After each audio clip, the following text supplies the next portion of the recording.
गणपति जी को अति प्रिय है। दूर्वा पर बहुत सिद्ध प्रयोग होते हैं। दूर्वा में बहुत शक्ति है, छुपी हुई शक्ति है। इस छुपी हुई शक्ति को आपको जागृत कैसे करना है? अगर आपने दूर्वा लेकर के उसके ऊपर 11 बार अथर्व शीर्ष का अगर पाठ कर लिया तो यह 11 बार किया हुआ पाठ ये आपको बड़े से बड़े संकट से निवृत्त करा देगा। करके देखिए। लेकिन मेरी आपको चेतावनी भी है, कोई भी पाठ आप तभी करें जब आपका उच्चारण शुद्ध हो, गलती नहीं करनी है। आप पाठ अगर नहीं कर सकते हैं तो उसको आप श्रवण करें, आप सुने, 11 बार सुन सकते हैं, फिर आप गणपति जी को अर्पित कर दीजिए। ऐसा करने से अगर जीवन में कितने भी बड़े रोग और मुसीबतों ने घेर रखा है तो ये संकट से भी आप बच जाएंगे। साथ ही साथ अगर मान लीजिए किसी के घर में आपको ऐसा लगता है कि आपके घर में बहुत बड़ा वास्तु दोष है, तो वास्तु दोष जैसे संकट से बचने के लिए आप अपने घर में संकष्ट चतुर्थी को एक तरफ शुभ और एक तरफ लाभ, इन दोनों को स्थान दीजिए। कैसे देते हैं स्थान? सिंदूर लेना है, सिंदूर के अंदर आप देसी घी गाय का लीजिए और अनामिका उंगली से एक तरफ शुभ और एक तरफ आपको लाभ लिखना है। दर्शकों, यह किया गया प्रयोग आपके जीवन में कभी आपका अशुभ नहीं होने देगा, कभी आपकी हानि नहीं होने देगा। घर में आ रहे जो वास्तु दोष या वास्तु दोष के कारण जो पीड़ा हो रही थी, क्योंकि जिस घर में भी वास्तु दोष होता है ना, उस घर के अंदर प्रवेश भी द्वार से होता है और निकास भी द्वार से होता है। हम ये बात भूल जाते हैं, पूरे घर के वास्तु के चक्कर लगाते रहते हैं, लेकिन कभी सोचते नहीं है कि वास्तु का आरंभ कहां से होता है और अंत कहां पे होता है। जैसे ही आप वास्तु की दहलीज पर आपने पैर रखा, आपका वास्तु शुरू हो जाता है, और वहीं अगर आपने उस वास्तु से कदम बाहर निकाला, उस वास्तु का अंत हो जाता है। तो आपके मुख्य द्वार पर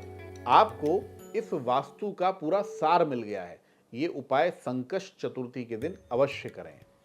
बात कर लेते हैं जीवन के अंदर अगर यदि आपको अलग अलग प्रकार की पीड़ाओं ने बहुत ज्यादा घेर रखा है, तन भी दुखी है, मन भी दुखी है, धन भी दुखी है, हर प्रकार से आप परेशान हैं, तो ऐसी स्थिति में आपको संकष्ट चतुर्थी के दिन अन्न का दान करना सर्वश्रेष्ठ माना गया है। शास्त्रों में इसकी बहुत जबरदस्त मान्यता है। अगर आपने संकष्ट चतुर्थी को खिचड़ी का दान, आपने अगर उस दिन तिल से बनी हुई मिठाई, तिल और गुड़ ये दोनों से बनी हुई मिठाई का अगर आपने दान किया, आपने अन्न का दान किया, इससे आपके जीवन में जो आ रही अनेक प्रकार की पीड़ाएं हैं, ये पीड़ाएं आपका पीछा छोड़ देंगी। दर्शकों, इस दिन मेरा आपसे एक और आग्रह है, आप चाहे छोटे मंदिर में ही क्यों ना सही, लेकिन संकष्ट चतुर्थी को मंदिर में जाकर के दर्शन गणपति जी का अवश्य करना है। और जो लोग उपवास करते हैं वो लोग तो दर्शन करते ही हैं, आपके लिए तो बहुत बहुत अभिनंदन। और एक बात, जिन लोगों को, कई लोग हैं जो उपवास शुरू करना चाहते हैं चतुर्थी का, गणपति जी की कृपा प्राप्त करना चाहते हैं, तो उसके लिए ये दिन बहुत शुभ है। इस दिन आप अपना उपवास आरंभ कर सकते हैं। वो आरंभ करने के लिए, उपवास के लिए बहुत जबरदस्त दिन है।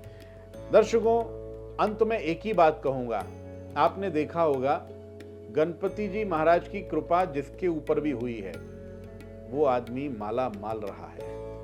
हम लोग दीपावली पर भी जब पूजा करते हैं ना, गणपति जी केंद्र में रहते हैं। आप कभी ध्यान दीजिएगा, लक्ष्मी माँ पे तो सबकी नजर टिकी रहती है, केंद्र में कौन होते हैं? गणपति जी।